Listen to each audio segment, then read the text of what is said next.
For example, if we take a certain film, the meaning of the film is unique, right? Now, art, if we take a film as artwork, it autonomous, right? If we watch a film, like you watch a film and I watch a film, I get the same meaning, you get the same meaning out of it. So the films are very clear.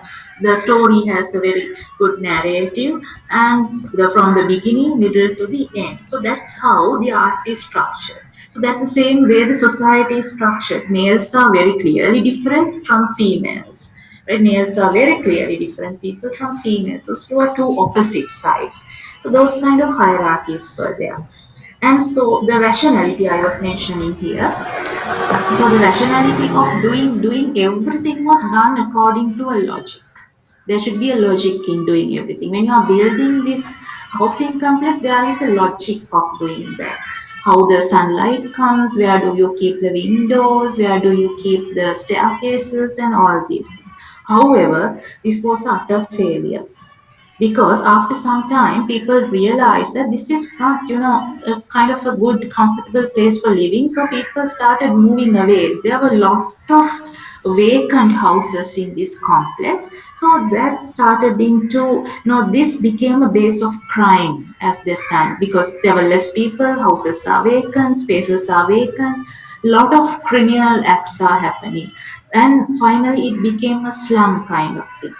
So, because of that, now it was the Purita ego was developed with lot of rationality and logic, but it proved that that doesn't work. However much you have been rational or logical or whatever, that may not always survive. That may not provide you universal solutions.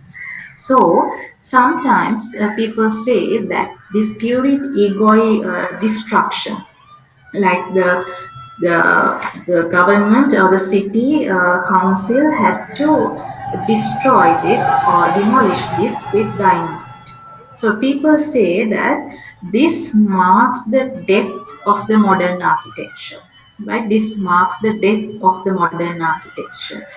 So that with that they promote the concept of, postmodernism. Now if you a little bit compare the modernism with postmodernism, now postmodernism ideologies are coming into the world with the end of the world war, uh, with the end of the Second World War, like after, by the end of the 1960s around, these postmodernist ideas are coming into place.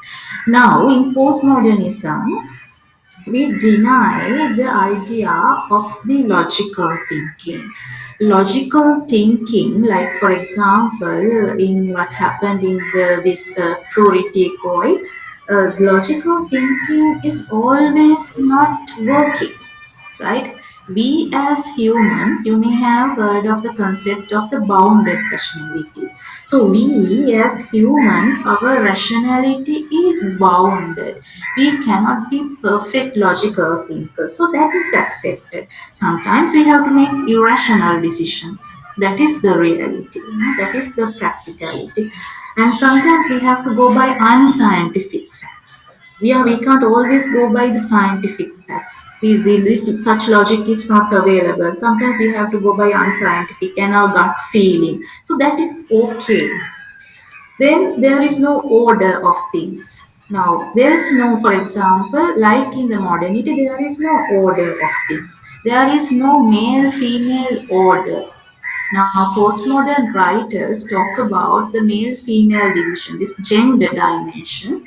Like, we cannot divide people into why these gender roles like male and female, because in every male there are feminine qualities, and every female there are male qualities, so the man qualities. So how can you divide individuals into males and females? So is it right? So these boundaries are being diluted.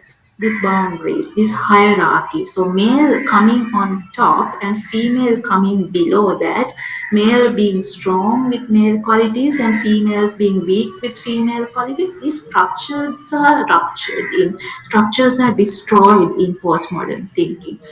So everyone, the humans, they have, whether it is male or female, they both have qualities intermingling, coming and going down from time to time. So we cannot put things into hierarchies. Good and bad is also same. Something which is good at one moment may be something bad for some moment. Oh, what is good for me may be bad for you. We don't know. So we don't have good and bad hierarchies. Good coming on the top prioritize, bad coming and eliminating. No, there's nothing like that. No such hierarchies. And also, the subjectivity is highly promoted in postmodernism. Now, in modernism, the objective science or the objectivity is highly promoted, but when it comes to postmodernism, we appreciate the subjectiveness. We appreciate the subjective world, the individual subjectivity. People understand things differently. So, I took this example of autonomous art here. When you read a novel, you may have a different interpretation to the author, or you may have a different interpretation to my interpretation. If you watch a film, you may have a different interpretation of that to mine. So this author's autonomous and authoritative interpretation of artwork is denied.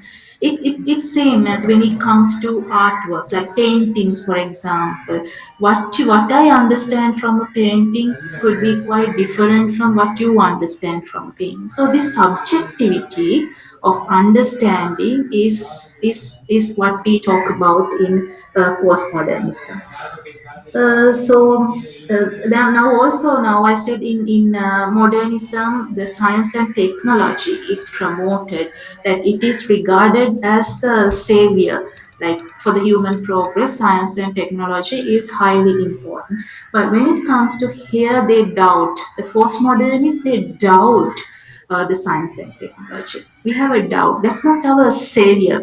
That's not our, no, the whole thing. That's not the science and technology is not the sole or whole thing that safeguards the societies or gives progress to the societies. Now, because they are coming after the Second World War, they know what technology can, do to people. Now, even today, we are, with these online technologies and all that. Now, we experience the limitations that we face. So we are not of the belief that, that science and technology will advance the human society. So without any problem, they will result in human societal progress. No, that is doubtful. So that doubt is there in the postmodernism. Now, another very important concept that is related to postmodernism, and that links our discussion from this point onwards to our our last few discussion topics, is what we call the hyper reality. Hyper reality, HYPER. Oh, sorry. I'm really sorry. I forgot to give you a break, right? I thought I did. Do you need a break? Okay, I'm really sorry. I really forgot that. Okay, we'll have a 10 minutes break. I'm really sorry I forgot it. Thank you for reminding. So we'll now, the time is 3 3. Shall we meet around in less than 10 minutes, maybe at 3:10? Yes, sharp at 3:10, right?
we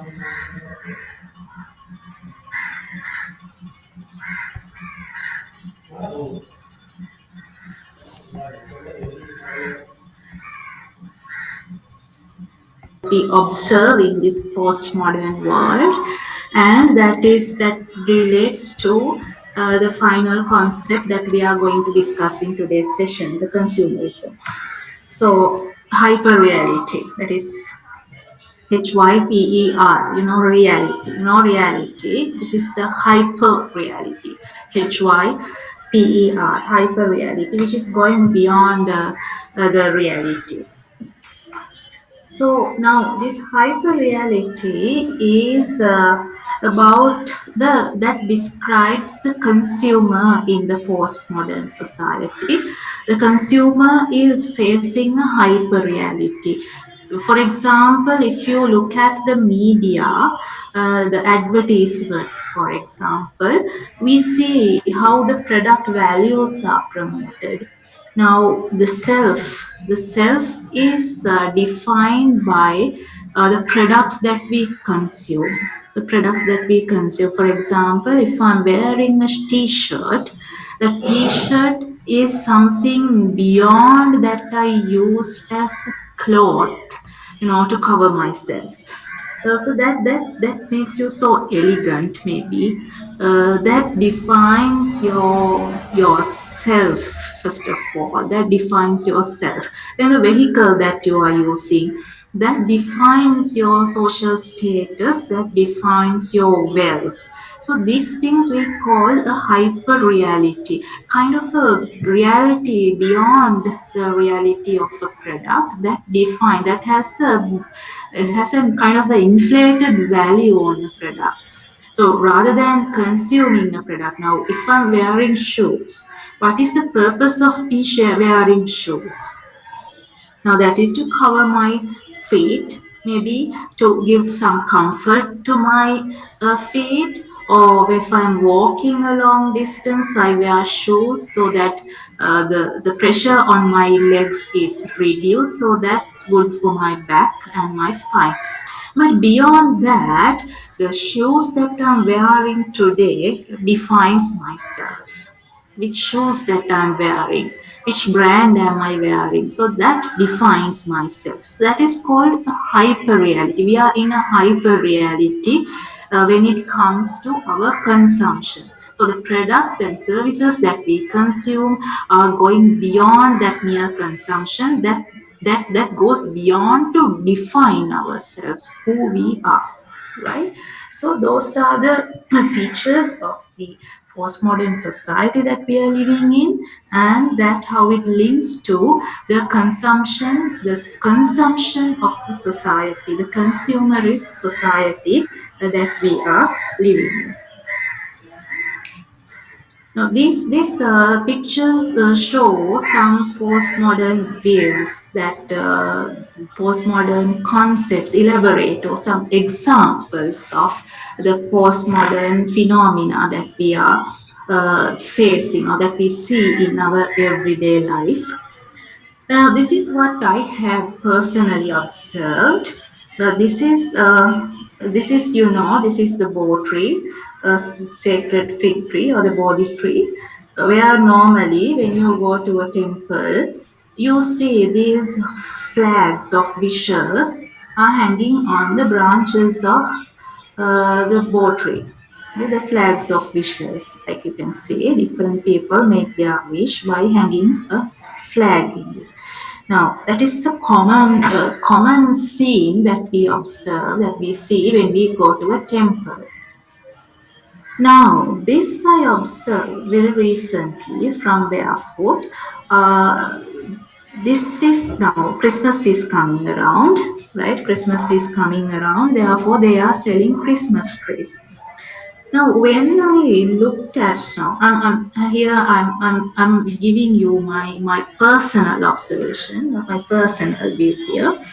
Now, when I just look at the first sight of this Christmas tree, no, what came to my mind was this.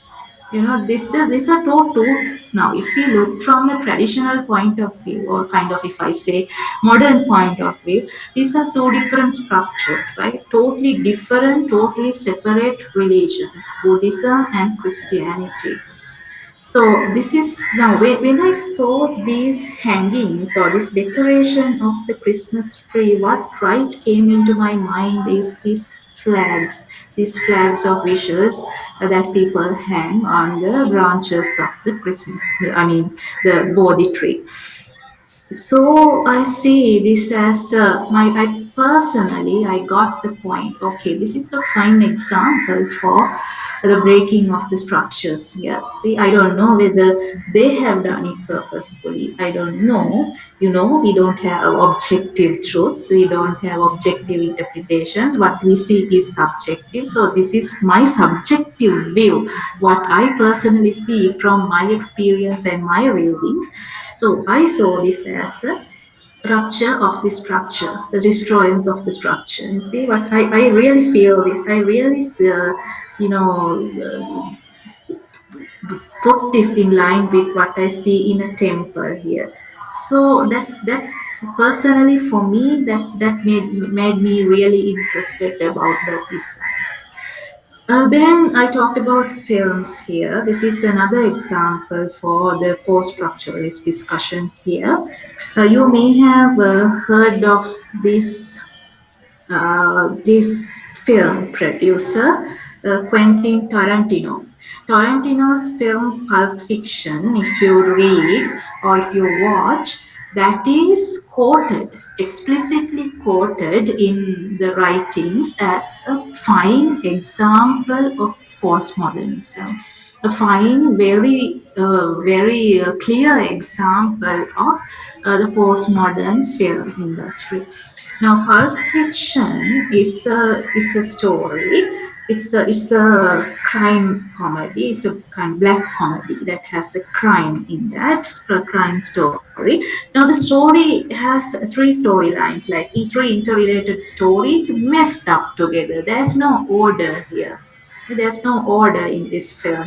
You have to make the order. The viewer has to make the order by individual self. So I make my own order. If you are watching the film, you will make your own order in this. So there is no order. Three stories intermingled, mixed up, and each story has their own main characters. So it's kind of a disorder in this film that we see. And the other interesting thing is that the male characters and the female characters are the structures are totally disturbed. Right? Male features, male characters, female characters, the structures are totally disturbed. There are no hierarchies in male and female here. So sometimes the male character has feminine qualities, sometimes the female character has male qualities. So this is talked about in general. If you read any film review, this film Pulp Fiction is regarded and explicitly considered as a very fine example of postmodern films. Then this again is one of my observations. This is not written in, no, this is written anywhere. This is explicitly written as a postmodern example. This is what I observed as a postmodern example. And this one is also what I personally observed as a postmodern example. The Karaniya Metta Sutra. Now, Karaniya Metta Sutra, if you are a Buddhist, is one of the main sutras in Buddhist discourses. But one day, accidentally, I came across this one. I'll share that with you.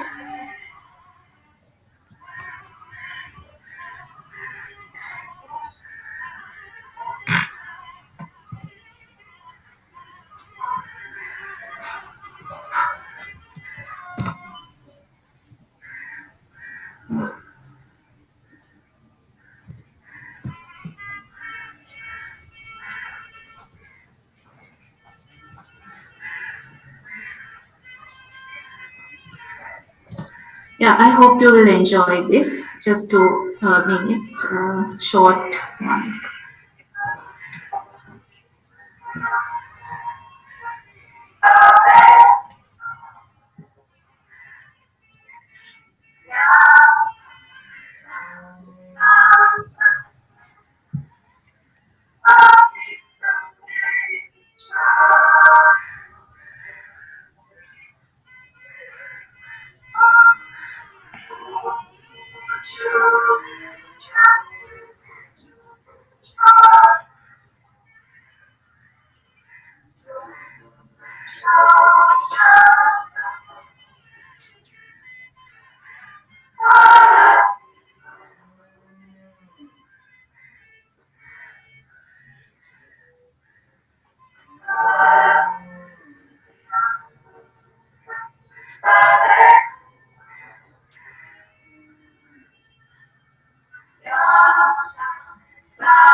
So that's really interesting, isn't it?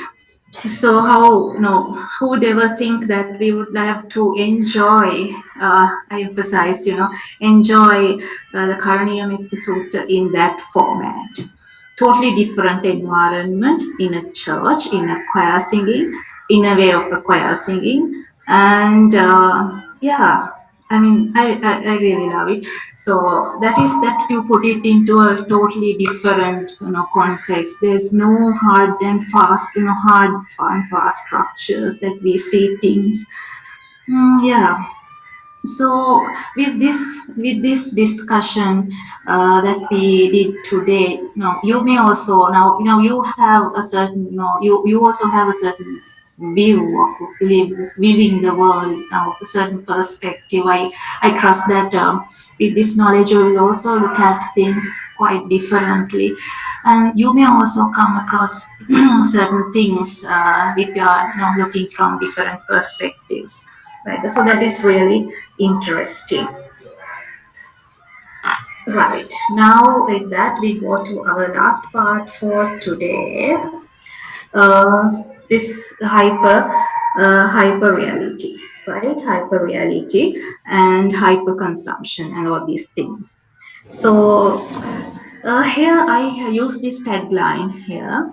I am what I buy, right? I am what I buy. So from what I have explained before, I think I am now communicating to you when I say I am what I buy.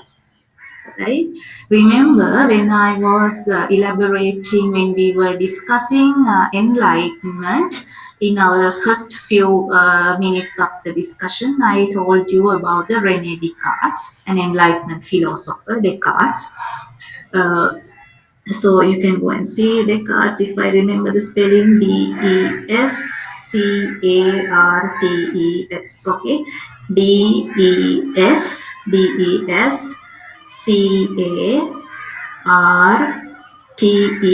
if I spelled it correct. So you can go and search later. You can read about him leisurely.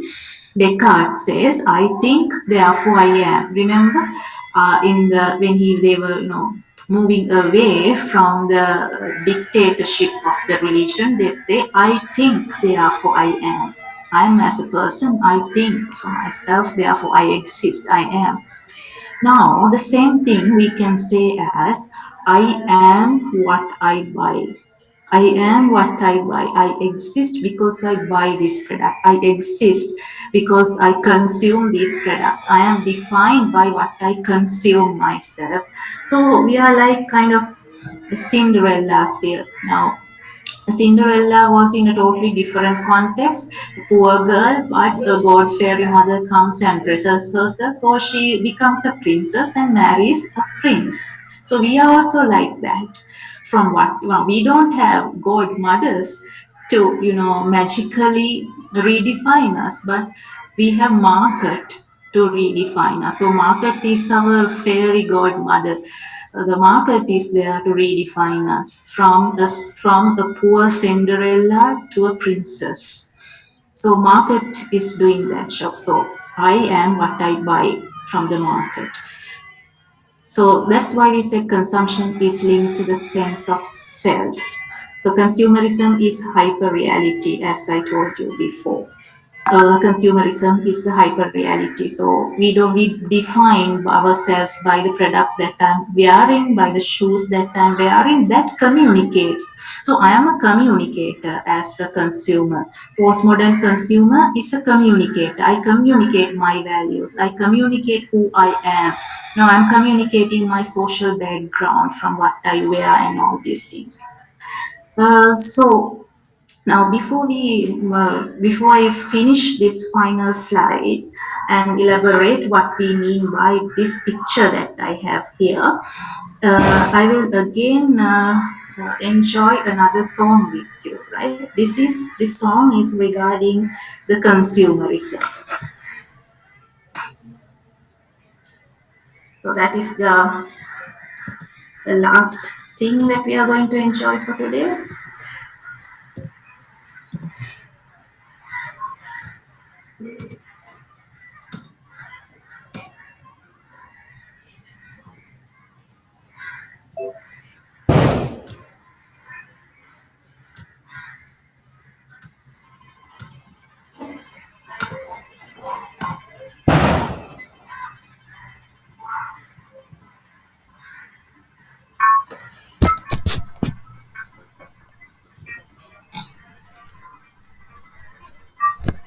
I wanna be rich and I want lots of money. I don't care about clever, I don't care about funny. I want lots of clothes, fuck lots of diamonds. I heard people die while they're trying to find them. And I'll take my clothes off and it won't be shameless, cause everyone knows just how you get famous. I'll look at the sun and I'll look in the mirror. I'm the right track, yeah, I'm on to a winner. I don't know what's right and what's real anymore. I don't know how I'm meant to feel anymore. When do you think it will become clear? 'Cause I'm being taken over by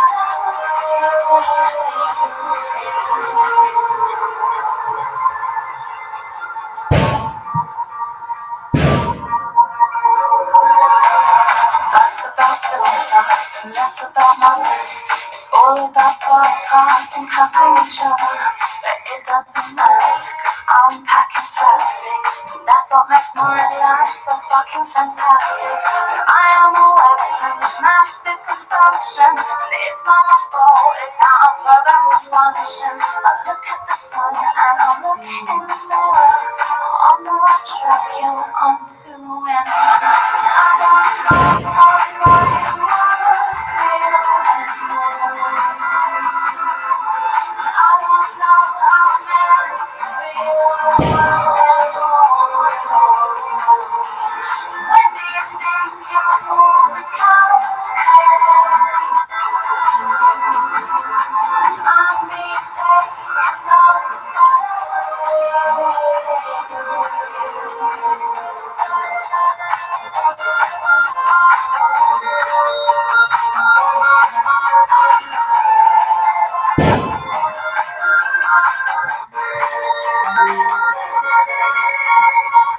Forget about guns and forget ammunition, cause I'm killing them all on my own little mission. Now I'm not a saint, but I'm not a sinner, and everything's cool as long as I'm getting thinner. I don't know what's right and what's I don't know how it's meant to feel. When do you think you'll become?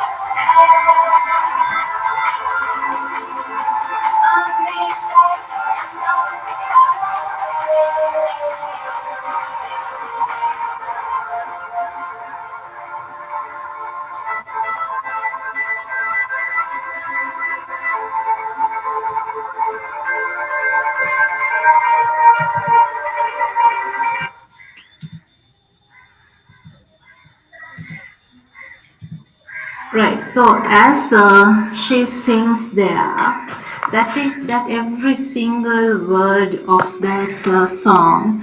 I'll share this. I'll give these links to the I'll give these links to Anuruddhika, so you all can refer to them later and think on your own on these things as well.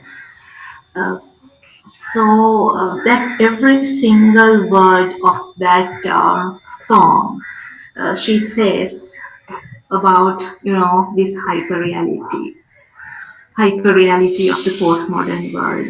Now she says, I don't know what is real. What is real? We don't know. We are lost in hyper reality. And she used the raw words in that song as hyper consumption or massive consumption. That is the hyper consumption that we are talking about. Raw words are used there. So life is all about the actresses or whatever she is, not about mothers. So that is the material world that we are living in. So she says again that I'm not worried about weapons, I'm not worried about using bullets, I don't mind killing people about, you know, that's what the world we are living in, right? That's the world we are living in. People are being killed, there are wars going on, the people are suffering from the conflicts and all these things. So I'm not cared about the bullets and ammunition, the guns and everything, as long as I'm getting thinner. Body, my body is that my body is a marketable thing. It's in the market. My body is existing itself, is existing in the market. I have to be thin. I have to maintain. I'm not saying that you are going into the business of selling yourself, but what I mean by market yourself is, when I go out into the society, I mean to market myself, that I'm maintaining my figure, I'm looking good, I'm maintaining myself, I'm thin, and all these things.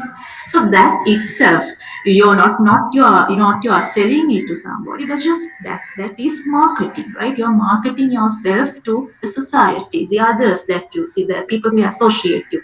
So that level is the marketing, the market is impacting us. So that is the hyper reality that is explicitly explained in that song. Then also this is an interesting concept that there's another concept called, now if you can refer to this one, this Mafasoli is talking about neo-tribalism. Now, you know what is a tribe, right? Tribe is a people who are in a certain cultural group, a tribe. Now, consumption leads us to neo-tribalism. Now, neo-tribalism is a kind of a new tribalism, not the indigenous people, not the Vedda people. No, it's a new tribe. Now, from what I consume, I am included into a certain social group that defines my social group. Now, for example, this dress. Now, these are handlooms. Now, these handlooms, once they were kind of, very traditional Sri Lankan thing, the linen. But now they are the most expensive thing, and people to show off their class in important occasions like maybe parties or any other important occasions, they try to wear these handlooms and cotton things. So these are the most expensive. So do you know this sarong cannot be bought for few hundred rupees? No, it's so expensive. So that defines uh, the society that you belongs, the social group that you belongs, and that is called the neo-tribalism. That we are through our consumption, we are going into a new kind of, we are trying to define ourselves or put ourselves into a kind of a social group that we prefer. So we identify ourselves with that particular social group, and that is elaborated, that is called neo-tribalism. So that is neo-tribalism is a feature of this hyperconsumption society. And also one last thing of this picture about the post-structuralism that we discussed earlier. Now one thing is that now when we were uh, presenting models like this, when we are advertising like this, earlier, now modern times we saw the advertisements in these people with models in very nice places, very modern type places, and those things. Now, see the background. Background is, like quite different. Not going along with what they are promoting, maybe. So that is kind of a structural break that they are going away with. Then this model, if we take that, now there's a tendency in this era that the models are presented with dark skin color. No, dark skin color. So what is beautiful, what is ugly, we are redefining no structures of what is beautiful and what is not beautiful. No more structures there. So these models are used in with the people with models, girls, ladies with dark skin colors. And also traditionally, our belief is that the boys are dark skin colored, and girls, when you say girls, always we come to what comes to our mind is the fair skin. But here that structure is also broken. Now the boy or the male is with fair skin, and the girl is with the dark skin likewise. So so kind of now these are like the post-structuralist concepts that we observe in reality. That is the world that we are believing. Sometimes some people believe in, or some people work in the every sphere of life. And also the hyperconsumption, that is where we end our discussion. So with those liberalism, neoliberalist concepts, and where these things are flowing, you see, these are not, these are not projects. These are not projects that have ended. Like modernism, we cannot say modernism ended and postmodernism started. No, the modernism is existing. While the modernism is existing, people are starting to think in terms of its other side, or the criticisms or different view. So all these things are still flowing around us from the history from the beginning. The liberalism, it started long way back. Now today even we are struggling with our freedom. And neoliberalism, it started in 20th centuries, and we are today even we have some, it has good points, positive points, it has negative points. So these things are kind of flowing around us from the history. Now, what I wanted to inspire in you is just to know, something beyond the textbooks or something beyond our way of thinking that we are adjusted to, and knowing these concepts are important for you to grasp the contemporary matters that we discuss throughout our course. So this is kind of a background that I have provided you today, some background information, certain things that you need to know about the society that we are living in today, so that I hope that you will, with this lesson and what you take out of this and what you think with this, will take you a step beyond uh, in your thinking, and that combined with the lessons, the topics that you, interesting topics that you will discuss in the future sessions of the course. Uh, Yes, I think we will be able to, at least in a small scale, impact your thinking pattern. Right. So that's all that I have to give you today. And with that, I will conclude the session, and the relevant materials I will share that with Anrutika, so she will make these things available to you, right? So that's all that I have to share with you. Is there anything? Yeah, no, thank you. Right. So I won't be meeting you in this course again in teaching. Rutika, Pivindi, and Vidya will be taking the course forward. So that's it. And what I want to emphasize again is think something beyond with what we have discussed today, and go beyond and search for yourself, for your own self. Okay. Right. So thank you very much. And because of this neoliberal university, another meeting is waiting for me. Started at 3:30, so right after the lecture, I'm going for that. Thank you very much.